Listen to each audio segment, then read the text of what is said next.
அனைவருக்கும் வணக்கம்.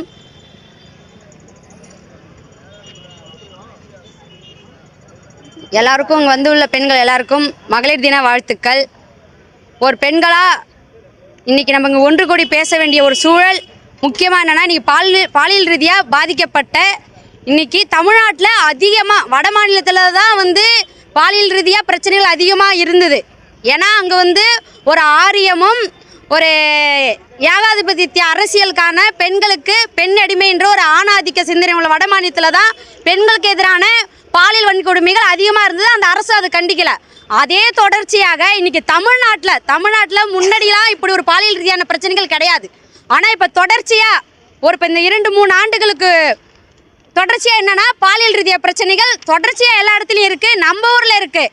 அடுத்தது நம்ம பள்ளிக்கூடம், அதாவது அரசு பெண்கள் மேல்நிலைப் பள்ளி, அது இப்போ சுற்றி வட்டாரத்தில் உள்ள, அதாவது நான் பள்ளி மேலாண்மை குழுவில் இருக்கேன். ஒரு கூட்டத்திற்கு போயிருக்கேன். ஒரு பெற்றோராக நான் ஒரு கூட்டத்தில் கலந்துக்கிறேன். அங்கே ஒரு சர்வே, அதாவது பள்ளிக்கூடங்களில் எத்தனை பெண் குழந்தைகள், அதாவது 14 வயசு 15 வயசு குழந்தைகள் கர்ப்பமாக இருக்காங்கன்றது ஒரு அறிக்கையை கொடுக்குறாங்க. எங்கே கொடுக்குறாங்கன்னா நம்ம சுற்றி வட்டாரத்தில் தான். அது விருதாச்சலம், பெண்ணாடம், கடலூர் மாவட்டத்தில். அப்போ அதில் கிட்டத்தட்ட பார்த்தீங்கன்னா 1000 கணக்கான பெண்கள் 11, 12ஆம் வகுப்பு பெண்கள் கர்ப்பமாக இருக்காங்க. அதுக்கு காரணம் யாருன்னு கேட்டால் அவங்க சுற்றி உள்ள சொந்தக்காரங்க இல்லைங்க, சுற்றி உள்ள ஏதோ ஒரு வகை பிரச்சனையில் பெண்கள் கர்ப்பமாக இருக்காங்க. அதை பெற்றோர்களுக்கே தெரியல. அதாவது பெண் காவலாளர்கள் ஒரு அறிக்கை கொடுக்குறாங்க. விருதாச்சலத்தில் ஒரு கூட்டத்தில் கொடுக்குறாங்க. என்னன்னா, பெண் குழந்தைகள் இங்கே தொடர்ச்சியாக விருதாச்சலத்தில் பெண்ணாடம் பகுதியிலலாம் பெண்கள் கர்ப்பமாக இருக்காங்க. அதிக அளவில் 14 வயசு 15 வயசு குழந்தைங்க 6 மாதம் 7 மாதம். ஏன் ஒரு பெண் ஒரு பெற்றோர் ஒரு மாதவிடாய் வரலன்னா கொண்டுட்டு போய் காட்டணும்ல, அதையும் தான் குழந்தை மீது நம்பிக்கை வச்சு விட்டுடுறாங்க. ஆனால் அவங்க என்ன ஆகிடுறாங்கன்னா, ஒரு 6-7 மாதம் ஆகி குழந்தை கர்ப்பமாக இருக்கிறதே தெரியல. கேட்டால் சாப்பிடாம நெளிஞ்சு போயிருக்கா அப்படின்னு சொல்லிட்டு அவங்க மருத்துவமனை அழைச்சிட்டு போனால் அங்கே பெண்கள் கர்ப்பமாக இருக்காங்க. அப்போ அந்த பெண்கள் மீது தவறா இல்லை இந்த அரசியல் மீது, இங்கே உள்ள சமூகம் மீது, இல்லை ஆணாதிக்கவோ இந்த பாலியல் வக்கரம் கொண்டு இந்த அரசு ஒரு ஆண் ஒரு பெண்களை ஒரு காட்சி பொருட்களாகவும் ஒரு எப்படின்னா பெண்ணுன்னா இவன் ஒரு போதை, அதாவது கஞ்சா மாதிரி மது மாதிரி இது ஒரு பெண் ஒரு போதை. அவளை பார்க்கும்போது, அவளை உடல் உறுப்புகளை பார்க்கும்போது நமக்கு ஒரு போதையினை பயன்படுத்தி இன்னைக்கு பெண் சிசு கொலையிலேருந்து பெண் போதையிலேருந்து பெண் அதாவது கர்ப்பமாகிற வரைக்கும் நம்ம ஊர்லங்க நம்ம பகுதியில் நடக்குது. அதை சொல்கிறதுக்காக நம்ம வெக்கக்கேடு. பெண் பிள்ளையை பெற்றவங்க இன்னைக்கு நம்ம என்ன ஐயோ பக்கம் எனக்கு பள்ளிக்கூடம் அனுப்பலாமா அனுப்பக்கூடாதா? ஒரு பெற்றோரா நான் சொல்கிறேன், நம்ம பொம்பளை பிள்ளையை பெற்றுட்டோமே பள்ளிக்கூடம் அனுப்புறதா? நான் தைரியமாக இருக்கேன், என் பொண்ணு தைரியமாக இருக்கா. ஆனால் இந்த சுற்றி உள்ள இந்த சமூகம் என் பொண்ணுக்கு பாதுகாப்பு கொடுக்குமா? இந்த அரசு என் பொண்ணுக்கு பாதுகாப்பு கொடுக்குமான்னு கேட்டால் கேள்விக்குறி. ஏன்னா இந்த அரசு இன்ன வரையும், அதாவது சீர்காழியில் 3 வயசு குழந்தைய கற்பழிக்கப்பட்டதுக்கு அந்த குழந்தை எச்சு துப்புச்சு. 3 வயசு குழந்தைக்கு எதுங்க சரி தப்புன்னு தெரியும்? எச்சு துப்புதுன்னா ஒரு மாவட்ட ஆட்சியர் சொல்கிறாரு, அந்த குழந்தை எச்சு துப்புச்சு அதனால அவன் கற்பழிச்சிட்டான். இது ஒரு மாவட்ட ஆட்சியர், அதாவது ஒரு மாவட்டத்துக்கு ஒரு சரி தப்பு, ஒரு மக்களுக்கு நீதி வழங்க ஒரு பொது இடத்துல இருந்த ஒரு நிர்வாகி, ஒரு தலைமை பண்பு உள்ளவர் பேசுகிறாரு, எச்சு துப்புச்சுங்க அந்த குழந்தை மேலே தப்பு இருக்குது. இதை சொல்கிறதுக்கு இந்த அரசு அப்படி ஒரு மாவட்ட ஆட்சியாளரை போட்டிருக்கு பார்த்தியா? அப்போ இந்த அரசு எவ்வளோ இதாக இருக்குது. அப்போ மாவட்ட ஆட்சியரும் சரியில்லை, இங்கே உள்ள தலைமை பண்பில் உள்ள தலைவர்களும் சரி கிடையாது. இன்றைக்கி எல்லாருமே என்னென்னா ஏதோ ஒரு போக்கில் போனோமா, இன்றைக்கி தமிழ்நாட்டை சுரண்டணுமா, இங்கே உள்ள வளங்களை சுரண்டி ஒரு கார்ப்பரேட் நிறுவனத்துக்கு கொடுத்தோமா அப்படின்ற ஒரு இங்கே வர அரசியல்வாதிகளும் இங்கே ஆட்சியில் உள்ளவங்க எல்லாமே ஒரு தமிழினத்தை அழிக்கிறதுக்கான ஒரு வேலையை நடந்து கொண்டு இருக்குது. இங்கே பெண்களை சிதைவுபடுத்தி இழிவுபடுத்தி இளைஞர்களை எப்படி பெண்களை, அதாவது கொடூரமாக ஒரு இனத்தை தமிழ் இனத்தை அழிக்க வேண்டிய ஒரு சமூகம் அங்கே எப்படி நிரூபிச்சோ, அதை விட இங்கே மதுவாலையும் கஞ்சாவிலையும் மற்றும் போதைப் பொருட்கள் அடுத்தது இன்றைக்கி எல்லார் கையிலையும் தொலைபேசின்ற ஒன்று கொடுத்துருச்சு இந்த கார்ப்பரேட். அந்த தொலைபேசியில் நல்லதை ஒரு குழந்தைக்கு காட்டுதான்னு பார்த்தா அதில் 10% நல்லதை காட்டுது, மீது 90% அது கெட்டதை தான் காட்டுது. நானே என் பிள்ளையும் ஒரு இதை பார்க்குறோம், அதில் தப்பாக ஒரு விஷயம் வருது, என் புள்ள மூஞ்சி என்னால் பார்க்க முடியல, அது மூஞ்சி என்னால் பார்க்க முடியாது. அப்போ எதை ஒரு நிறுவனம் இந்த சமுதாயத்துக்கு இந்த மக்களுக்கு இந்த அரசு ஒரு சரியான இதை கொடுக்கணும் தான் கொடுக்கல, தப்பான விஷயத்தை தான் கொடுக்குது. ஒரு அறம் சார்ந்த வாழ்வில் நம்ம வாழ்ந்தோம். மூத்த குடி, அதாவது தமிழினர்களாகவே ஒரு இந்த இனத்துக்கே மூத்த குடியாக நம்ம வாழ்ந்தவர்கள், அறம் சார்ந்த வாழ்வில் வாழ்ந்துட்டு வந்தோம். அறம் சார்ந்து வாழ்ந்து வந்துட்டு இந்த மண்ணில் ஆரியர்கள் எப்படி திணிக்கப்பட்டார்கள்? ஆரியர்கள்னா ஒரு பாப்பனர்கள், அதாவது ஒரு இந்திய ஏகாதிபத்தியம் உள்ளவங்க, ஒரு பாப்பம் எப்போ உள்ள புரிஞ்சு பெண் ஒரு ஆணாதிக்க சிந்தனையை வந்து ஒரு நூல் விடுறான், மனு தர்மம்னு சொல்லி ஒரு நூலை வெளியிடுறான். அந்த மனு தர்மத்தை என்ன சொல்றான்னா, பெண்ணின்றவ எச்சை, ஆணுக்கு வந்து ஆண் 1000 இடம் போகலாம், பெண் வந்து ஆணுக்கு அடங்கி போகணும்னு ஒரு நூலை வெளியிடுறான். அந்த நூலை வெளியிட்ட அந்த சிந்தனை என்ன ஆகுதுன்னா, உள்வாங்கி ஆம்பளை புள்ளனா இப்படி தான் இருக்கணும், பெண் புள்ளனா தான் இப்படி தான் இருக்கணும், பெண்ணின்றவள் வந்து வேசியா அந்த நூலில் சொல்கிறான். ஒரு நூல் எழுதியிருக்கான்ப்பா மனு தர்மத்தில், பெண்ணின்றவள் வேசி, விபச்சாரி. அந்த நூலையே அதை அங்கீகரிச்சு அது படிக்குது பார்த்தியா அந்த அரசு, வெட்கக்கேடு இல்லை? ஒரு பெண் என்றால் விபச்சாரி, அவனும் ஒரு அம்மாவுக்கு தானே பிறந்திருப்பான். ஒரு பெண் என்றால் விபச்சாரியும் ஒரு வேசின்னு ஒரு மனு தர்ம நூலில் சொல்கிறான். அதில் வந்து எப்படி சொல்கிறான்னா, பெண் என்றவள் வந்து அதாவது அந்த பாப்பானுக்கு முதல்ல ஒரு சில மந்திரங்கள்லாம் சொல்லி திருமணம் பண்ணுவாங்கல்ல, முதல்ல எனக்கு மனைவியாகி என்னோடு இருந்து அதன் பிறகு சூத்திரனுக்கு மனைவியாக நான் கொடுக்குறேன், நான் ஒரு நாள் வாழ்ந்துட்டு கொடுக்குறேன்னு சொல்லி சில நூல்கள்லாம் பெண்களை கேவலமாக எழுதியிருக்காங்கங்க. அப்படி ஒரு கேடுகட்ட சமுதாயத்தில் தான் வாழ்ந்துட்டு இருக்கோம். திராவிட மாடல் பெண்களுக்கு பெண் உரிமை கொடுக்குறேன்னு சொல்லுது. சரி, திராவிட மாடலாகவே இருக்கட்டும், பெண் உரிமை கொடுங்க, நாங்கள் வேணும். என்ன உரிமை கொடுத்துருக்கீங்க? மிஞ்சி போனால் இலவச பேருந்து தாங்க கொடுத்துருக்கீங்க. எங்களுக்கு என்ன பாதுகாப்பு இருக்குது? அதே ஒரு 10 மணிக்கு அந்த இலவச பேருந்தில் எங்களால் தனியாக போயிட்டு வர முடியுமா என்ன? இந்த அரசு அதுக்காக எங்களுக்கு பாதுகாப்பு கொடுக்குமா? கிடையாது. ஒரு மகளிர் பன்னாட்டு மகளிர் நாளை கொண்டாடுறதுக்கு ஒரு மனு முறையாக காவல்துறையிடம் நாங்கள் போய் கொடுக்குறோம், அனுமதி கொடுத்தாங்க. அதுக்கு அடுத்தது என்னன்னா, ஒரு தமிழ்நாடு அரசை நாங்கள் வந்து எதிர்க்கணும்னு சொல்லி ஒரே காரணத்தினால இங்கே உள்ள திருமண கூட்டம் எதிர்க்கப்பட்டது, இங்கே நடத்தக்கூடாது, எனக்கு அனுமதி கூட்டம் இல்லைன்ட்டான். அப்போ ஒரு பொண்ணா என்னுடைய பிரச்சனையே இங்கே வந்து பேசுறதுக்கு எனக்கு அனுமதி கிடையாது. இது கேட்டால் இது உலக பன்னாட்டு மார்ச் நாள்னு சொல்கிறீங்க. இது எந்த விதத்தில் எடுத்துக்க முடியும்? எங்களுக்கு ஏது சுதந்திரம்? ஆண்களும் இங்கே பாதிக்கப்பட்டு தான் இருக்கிறான். ஆண்களும் வந்து எத்தனையோ சாதி ரீதியாகவும் ஒரு வேலை ரீதியாகவும் எல்லாமே இங்கே பாதிக்கப்பட்டு தான் இருக்காங்க. அதிகமாக தொடர்ச்சியாக இதில் பாதிக்கப்பட்டிருக்குதுன்னா பெண்களை பாலியல் ரீதியாக சொல்லவே வேண்டாம். குழந்தைங்க 3 வயசு குழந்தைங்கலேருந்து 5 வயசு குழந்தைங்கலேருந்து 1 வயசு குழந்தைங்கலேருந்து தொடர்ச்சியாக பாலியல் ரீதியான பிரச்சனைகள். இப்போ தொலைவூரில் எடுத்துக்குங்க, ஒரு பையன் அதாவது கஞ்சாவுக்கு வந்து கஞ்சா அதிகமாக அருந்தி தான் பெத்த தாயை வெட்டி மண்ணில் புதைச்சி கொலை பண்ண இந்த தொலைவூரில் நடந்த பிரச்சனை இது. அப்போ அந்த மதுவையும் தாண்டி இப்போ என்ன ஆயிடுச்சுன்னா, கஞ்சா அதிக விற்பனைக்கு ஆயிடுச்சு. கஞ்சான்றது வந்து மதுவை விட பல மடங்கு ஒரு மனிதனுக்கு போதை தர வேண்டிய ஒரு விஷயம். அது வந்து இப்போ என்ன ஆயிடுச்சுன்னா, தமிழ்நாட்டில் பரவலாக ஆயிடுச்சு. இப்போ இத்தனை நாளாக இல்லாமல் இப்போ தான் நாங்கள் கஞ்சாய்க்கு தனிப்படை போட்டிருக்கோம், கஞ்சாவுக்கு நிறைய பேரை நாங்கள் பிடிக்கிறோம்.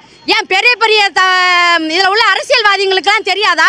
மதுக்கடைகளை வந்து நாங்கள் ஆட்சிக்கு வந்தால் மதுக்கடையை மூடுறோன்னு சொன்னீங்களே, எந்த மதுக்கடையை மூடி இருக்கீங்க கேட்டால் இப்போ ஆன்லைன்லேயே மதுக்கடை விற்பனை. ஆன்லைனில் இப்போ எங்கே எப்படின்னா ஃப்ளிப்கார்ட் மாதிரி அமேசான் மாதிரி மதுவை வீட்டில் இருந்து பேக் பண்ணால் வந்துட்டு போங்க. அதே ஒரு காலகட்டத்தில் போய்ட்டு இப்போ பெண்களையும் வந்து விற்பனை பண்ணுவாங்க. அப்படி ஒரு சூழல் தமிழ்நாட்டில் உருவாகிட்டு இருக்கு. அதாவது நிர்பயா, டெல்லியில் ஒரு பெண் மருத்துவர் வந்து தான் ஆண் நண்பரோட பேருந்தில் போயிட்டு இருக்கும் போது பல கைவர்களால் கொல்லப்பட்டாங்க. உடனே அந்த பொண்ணு வந்து ஒரு அதிகாரத்திலேயோ ஒரு பெரிய உயர்ந்த சமூகத்தை சார்ந்த ஒரு பெண்ணுன்றதுனால உடனே அவங்க ஏரோப்ளேனில் வச்சு மருத்துவரை வந்து அவங்கள வெளியில் கொண்டு போய் பார்த்தாங்க. அவங்கள இது பண்ண முடியல. உடனே நிர்பயா சட்டத்தை கொண்டு வந்து அந்த கைவர்களை வந்து கண்டிச்சாங்க. அதே பொள்ளாச்சியில் நடந்ததுல 1000 கணக்கான வீடியோ வந்தது வெளியில். யார் அதை கேட்டது? எந்த அரசு கேட்டது? எந்த காவல்துறை கேட்டது? யாரும் கேட்கல. இன்ன வரையும் பொள்ளாச்சியில் 1000 வீடியோக்கள் வந்து பாதிக்கப்பட்ட பெண்களுக்கு இன்ன வரையும் இந்த அரசு நீதி கொடுத்துருக்கா? நீதி வழங்கல. நீதிமன்றத்தில் முதல்ல ஒரு சரியாக நீதி கிடைக்குதா? அதுக்குள்ளே 1000 ஓட்டைகள். அவன் கேட்டால் ஆளுங்கட்சி, அவன் கேட்டால் இந்த கட்சி அதில் இருக்கான். அப்போ உங்கள் கட்சியில் உள்ளவங்க எல்லாருமே உங்களுடைய ஓட்டு அரசியலுக்காக பெண்கள் என்ன அதாவது கையவர்களாகவும் பாலியல் ரீதியாகவும் பண்டங்களை பயன்படுத்திக்கிறீங்களா?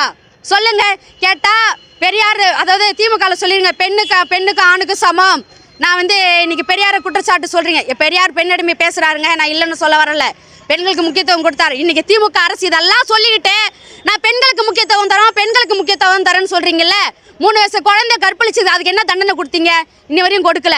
அரியலூரில் ஒரு குழந்தைய கற்பழிச்சு கொல்லப்பட்டாங்க, அதுக்கு என்ன தண்டனை கொடுத்தீங்க? இன்னி வரையும் கொடுக்கல.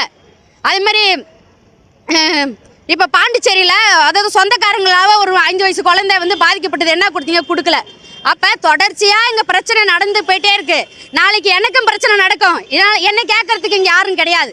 அப்போ இந்த அரசு வன்மையாக கண்டிக்கணும். இதில் உள்ள மாவட்ட நீதிமன்றங்கள் பெண்களுக்கான நீதிமன்றங்களை வைக்கணும். இது மகளிர் ஆயம் சார்பாக இந்த அறிக்கையை நாங்கள் வைக்கிறோம். நீதிமன்றங்களை வச்சு பெண்களுக்கு ரீதியான பிரச்சனைகளை உடனடியாக நடவடிக்கை எடுத்து அதாவது நீதி கொடுக்கணும். அதாவது அரபு நாடுகளெல்லாம் உடனே கையை வெட்டுறாங்க, தலையை வெட்டுறாங்க. ஏங்க நீங்கள் தலையை வெட்ட வேணாங்க, கையை வெட்ட வேணாம், எங்களுக்கான நீதியை முதல்ல வாங்கி கொடுங்க, நாங்கள் சுதந்திரமாக முதல்ல பயணிக்கணும். அது கேட்டால் இந்த அரசு எங்களுக்கு பாதுகாப்பு கொடுக்கல. அப்போ இந்த அரசை நாங்கள் வன்மையாக கண்டிக்கிறோம். இங்கே வர ஆட்சியாளர்கள் எல்லாமே பெண்களுக்கு முக்கியத்துவம் கொடுக்க வேண்டும் நாங்கள் சொல்லிக்கிறோம். இப்போ பெண் குழந்தைகள் பாதுகாப்புன்னு சொல்லிட்டு பள்ளிக்கூடத்தில் வந்து பேசுகிறாங்க, சில எண்கள்லாம் கொடுக்குறாங்க. கொடுத்த உடனே அதில் நடவடிக்கை எடுக்க வேண்டும். இப்போ பெண் குழந்தைகள், அதாவது இப்போ 5 வயசுலேருந்து 18 வயசு வரையும் பெண் குழந்தைங்களுக்கு உடனே பாலியல் ரீதியாக எந்த வகையான ஒரு துன்புறுத்தல் இருந்தாலும் அதை தீர விசாரித்து உடனடியாக நடவடிக்கை வேண்டும். இந்த